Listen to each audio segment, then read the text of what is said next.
రోజు బంగారం వెండి ధరలు మారుతూ ఉంటాయి. కొనే ముందు ఒకసారి వెరిఫై చేయండి.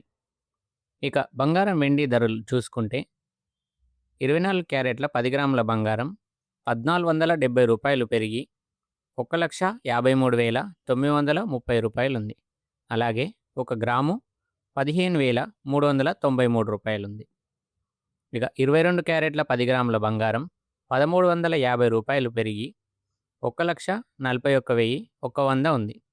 మరియు ఒక గ్రాము రూ. 14,110 ఉంది. మరియు 18 క్యారెట్ల 10 గ్రాముల బంగారం రూ. 1,15,450 ఉంది. మరియు ఒక గ్రాము రూ. 11,545 ఉంది. ఇక వెండి చూసుకుంటే 5,000 పెరిగి కేజీ వెండి రూ. 2,65,000 ఉంది. 10 గ్రాములు రూ. 2,650 మరియు ఒక గ్రాము రూ. 265 ఉంది. రోజు బంగారం వెండి ధరల కోసం సబ్స్క్రైబ్ చేసుకోండి.